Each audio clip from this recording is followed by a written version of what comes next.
this is Mr. TLatch coming in for another round of Eco. And we're starting off right where I left off at the old bridge. And wakey, wakey! Wake up, you stupid! Alright. So, get this girl, and we take her over to the old bridge.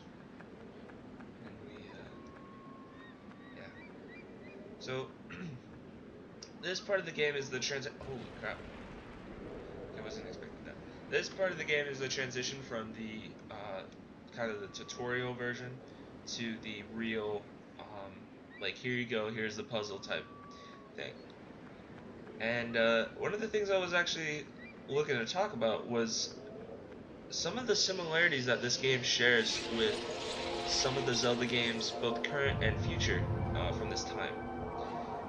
One of these being the obvious ones, like the ones I mentioned in my last video, how she's a princess, and how this princess has some type of mystical power. At the time, this was more of a rising theme. You had things like summoners and everything. I always loved going back to Final Fantasy because that's just like one of my favorite games of all time. But at the time, you had things like summoners, and you had Ocarina of Time where Princess Zelda could do the thing when she opens the doors in the last level there. But before that, it wasn't really a thing. I was like, hey, take that! Yeah, whop you with my stick.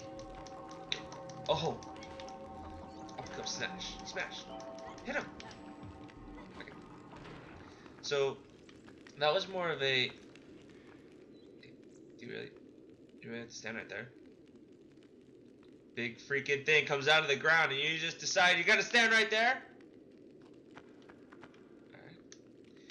Well, what was I saying? Oh yeah. So, when you think about it, games with female subtagonists.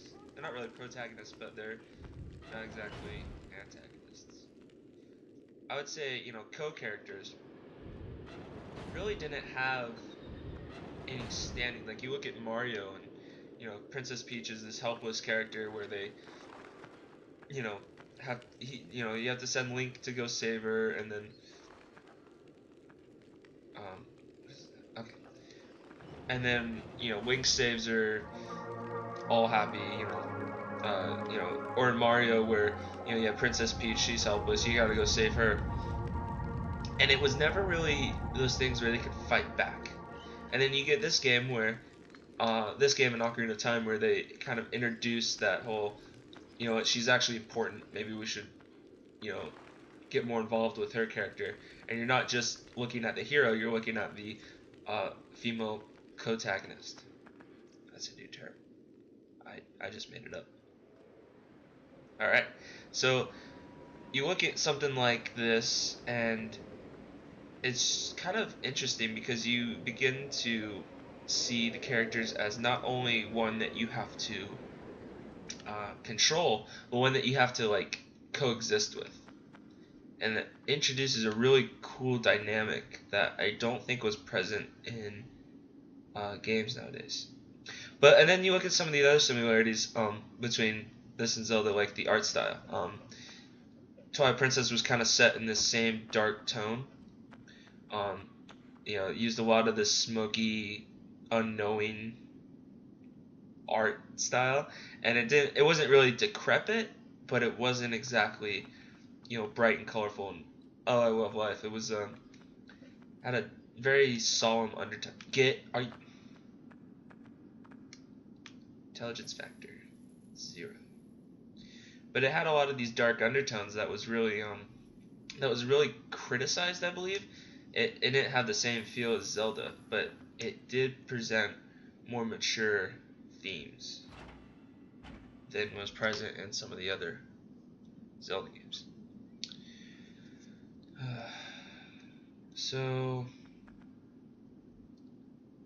And then obviously Twilight monsters coming out of the ground, that's definitely a Zelda theme. That was more copied by Zelda than actually presented by it. I'm gonna bop you on the head!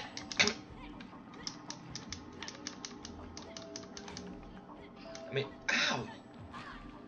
Ow! It's not nice. Get up!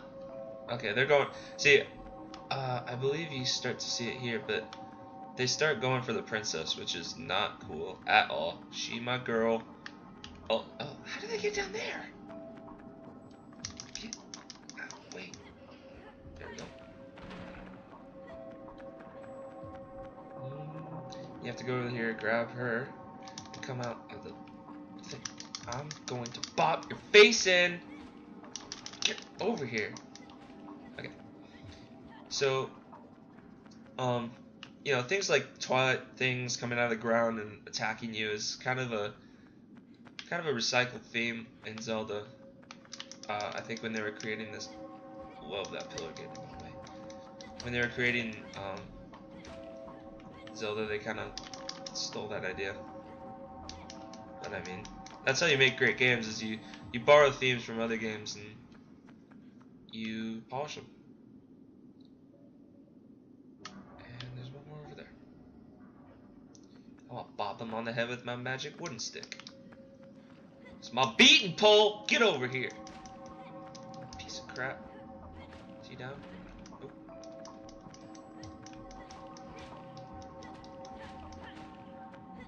That's what I thought.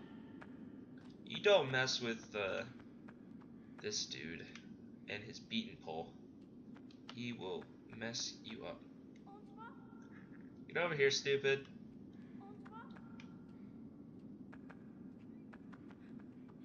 I'm gonna teach you the language of love. And as you can see, I really don't need a save. But it helps you get a trophy. If you go and sit at all these different couches made of stone, you know, yeah. Okay, let's go.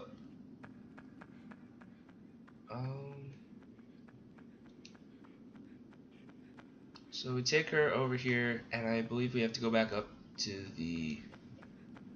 up this gold chain.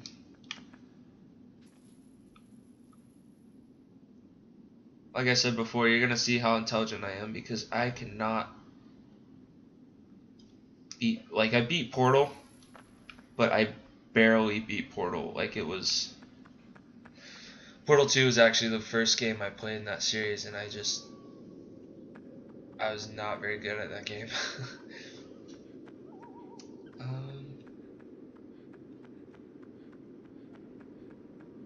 So there's nothing real to talk about, I guess, with this kind of gameplay. I mean, just climbing up some stairs. And then you get to stand on top of the castle, and you look out, and you kind of get your bearings. Not a lot of bearings. It looks like you're on an island of sorts. But you can really appreciate a lot of undertones that this game has. Like that crane over there, that's going to be a big part of another puzzle. And then if you look over here, you see like this trolley, which is the name of the section that I'm in, the trolley section. And you just see this whole environment, and you anticipate a lot of the things that you're going to be seeing later on. Just climb down here. And this way. Yeah. My first playthrough of this game, it actually took me 30 minutes to get to this next part because I couldn't find the freaking trolley. I don't know what was wrong with my brain. It just stopped working for some reason. And you ready?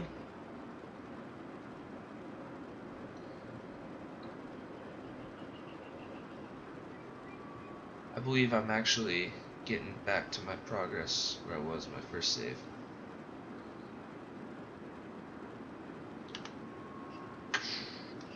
Bash my freaking skull into that. And why did my camera shift?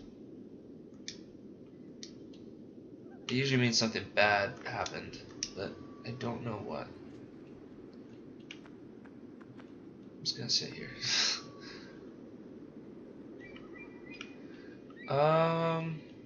Okay, well, I'm gonna go over here now because I'm actually kind of worried. Because I didn't actually hear what happened because my headphones are on, but I'm assuming that someone got captured. Oh, no, she's fine. Okay. Well, just wasted about a minute. Another thing you gotta concern yourself with if you're getting in this game and you're playing through for achievements is your time. It gives you a time of, the different, like your whole playthrough.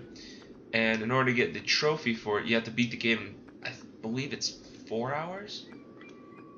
I mean, someone can correct me if I'm wrong there, but um, there's one for beating it in 4 hours and there's one for beating it in 6. So it really doesn't offer too much gameplay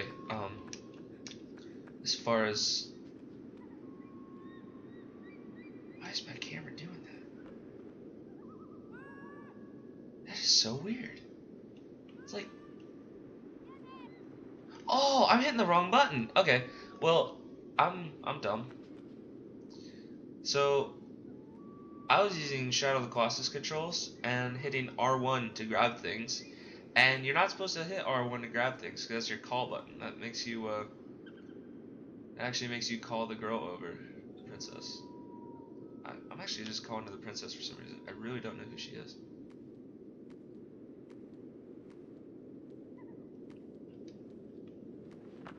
So, let's love her. Cutscene.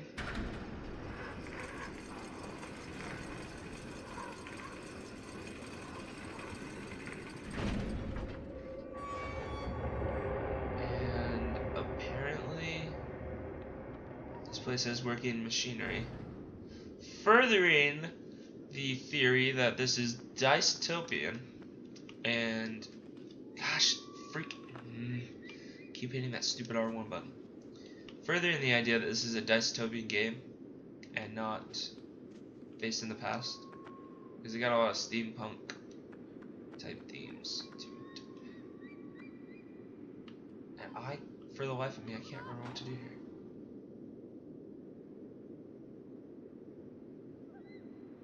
Ah, I remember. I'm stupid. Don't fall! Don't fall! Don't fall! Don't fall! Don't fall! Alright, you're good.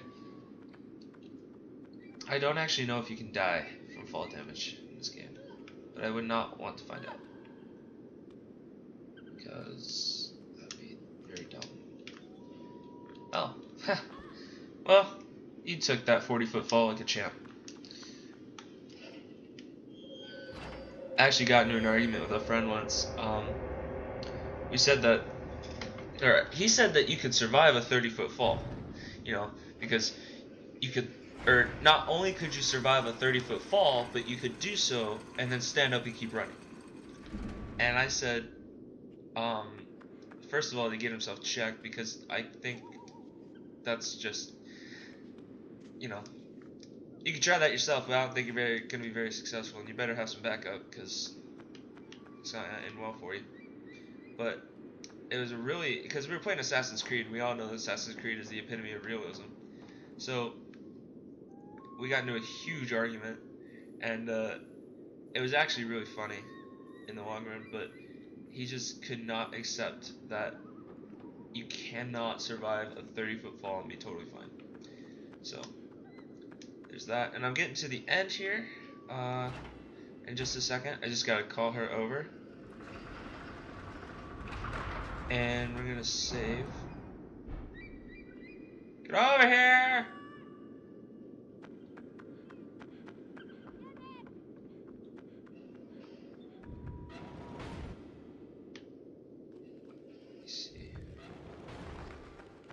There's a lot of backtracking involved in this game because you have to keep the princess with you constantly. So, and in order to do that, you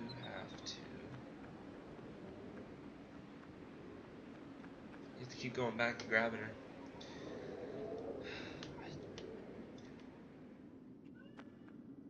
Get over here! Run!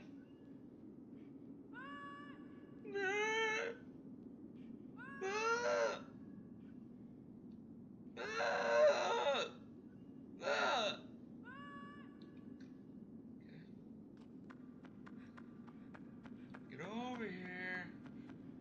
Let's go. The funniest part, I think, with this whole mechanic of grabbing her is that you can faff about with her arm and it will like rip out of its socket. And it's just hilarious. Okay.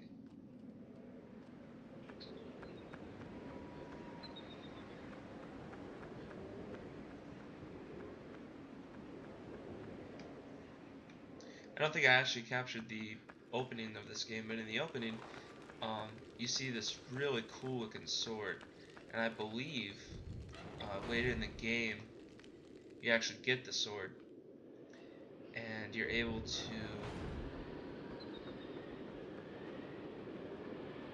use it to open the pathways yourself. I believe I haven't actually played that far. So next time on Mr. TLatch Plays, we're gonna look at some more of this game, and you know, maybe see if we can get past this part, because this is where this is as far as I've made it into the game. So thank you all for watching, and be sure to check back for part 3.